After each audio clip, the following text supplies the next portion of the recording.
Hey guys, this is Wandering into the Woods from the creators of Adventures with BG. I'm Jarrett, and this is Linda. Hi, guys. And today we're going to be talking about our most recent adventures. I went on a solo day hike in the rain. And I will be talking to you guys about our short hike at Bull Creek Greenbelt. So for my solo hike, I was back out at Goodwater Loop. You can check that out in episode 2. But the short of it is it's a 26-mile loop around Lake Georgetown. And definitely the highlight of my trip was stopping at Crockett Garden and Night Falls and Night Springs.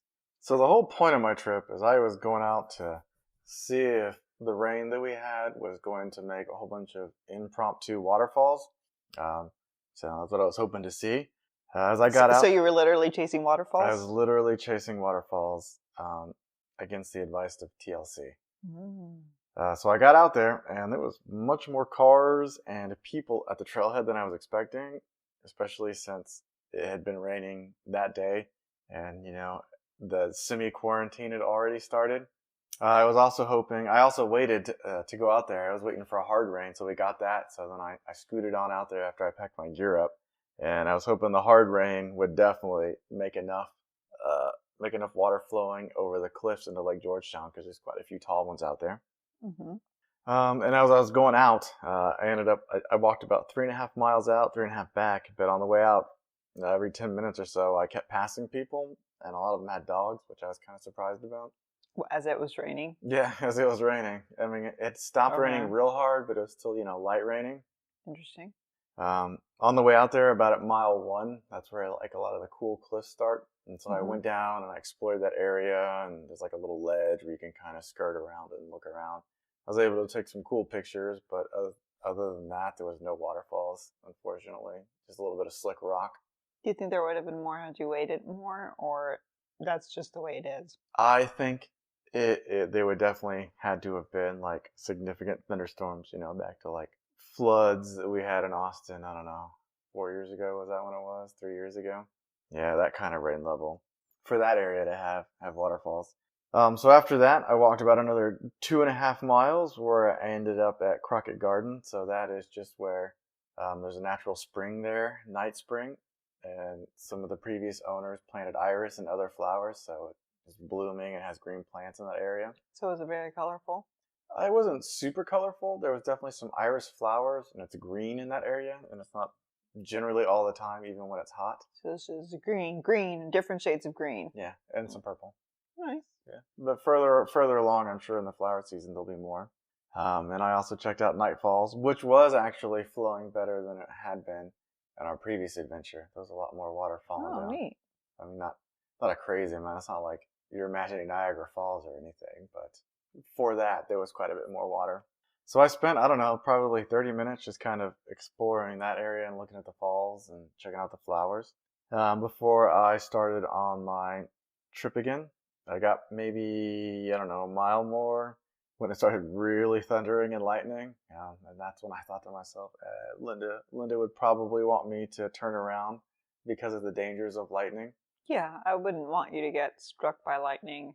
So I mean, at least not for another, how many, 4 or 5 years? Okay. So I made the decision to turn around there. By that point, it was actually raining hard. So I was like, well, I'm heading back. Maybe at those cliffs, I'll actually get to see some waterfalls or maybe some of the steep rocks. On the way back, there was quite a bit of pools forming in the trail. And so one of the things that I would do is stop and smush down the dirt on the side and watch the water kind of flow out of the trail. And I would get mesmerized for a handful of minutes watching it. Interesting. And you were not on any drugs. So No. This is, other than, the fact that this might be concerning, were there other people there at this point, or was it just you by yourself? Just me. You don't enjoy watching water flow? No, I do. I just picture somebody coming, like, staring at you, watching these little streams of water. Yeah, no, it was raining hard and lightning and thundered, and I was the only one out on the trail at that point. And so I made it past, Night Springs again in that area, and I made it back to the cliffs at 1 mile, and there was just a tiny, couple of drops dripping off the cliffs. Nothing significant. It either had already dried up and run off by the time I got back, or just hadn't been enough rain in the area. unfortunately. Do you feel like maybe, though, if you had like the right camera, it would have been a good moment to take some good pictures? I don't know. I always feel like right after the storm is a good moment to capture some images if you have the right equipment. I don't know that your standard cell phone camera can take those pictures. I don't think it would have mattered. I don't know what I would have captured other than... It's just like the droplets or, just on leaves or on frogs, things like that. I didn't see any wildlife. There were no frogs. There were just small creeks and some wildflowers out there. And I did take some picture of the flowers. Mm-hmm. Oh, yeah, I did take and the a droplets, picture. Yeah, I did do that. So, it wasn't a bust completely, even though I didn't see any waterfalls. But it was a very cool experience. I don't get a lot. I assume most people don't get the chance to hike in the rain very often. It's also something I try not to do because it's bad for the trails. It, kind of tears them up. Mm-hmm. But it was definitely a new experience, something that's unfamiliar. And, the flowers in the area were starting to bloom. Not in full bloom, but, there was some stuff starting to grow, and it was nice. For sure. That sounds like a great adventure. It was. Well, I'm going to tell you guys about a hike that we went to as a family the following day at the Bull Creek District Park in Austin's Upper Greenbelt. It's located in northwest Austin, so not too far from where we live. There are several routes and entrances to this park. Before you get too much into it, who's in your family? Well, obviously we define our family a little bit different than traditional families do. It's you and me, and our two little terrier mixes, BG and Angela. Okay. And so all four of us went out there and explored on this day after it had rained. Surprisingly, there were a good amount of people out there, and fathers with daughters, mixed families, local groups of teenagers. Anyway, out of the couple of times I've been there, it's definitely the most small children I've seen out there. For sure. It definitely, and I think it has to do with us being in this COVID crisis, and parents are getting more involved with their kids and taking them out into nature and such. Even more involved than helicopter parents? I would venture to say, yeah. Okay. Because it's such an easy way, like you don't have to actively show your kids anything. You can just say, like, you're out here exploring nature. It's a field trip. You're learning. This is science. And really, you're not doing much. It's a great way to teach without really having to actively teach. The kid can learn a lot on their own. So I think in my opinion, a lot of parents might have caught on to that. But, that's my non-expert, non-parent opinion. Okay. Anyway, but yeah, there were a lot of families out there.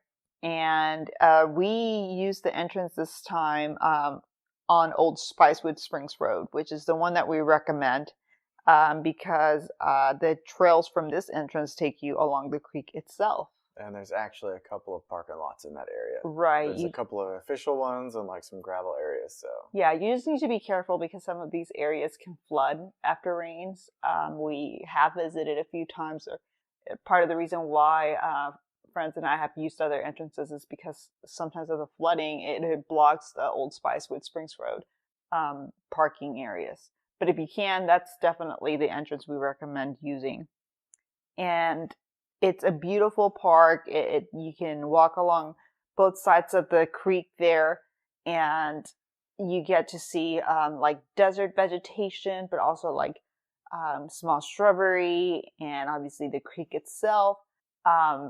It feels very diverse for such a small area, and it's really enjoyable there. Every time I've been, I can't say that that it has felt like I'm visiting the same place. It feels like I'm visiting a different place every time I visit.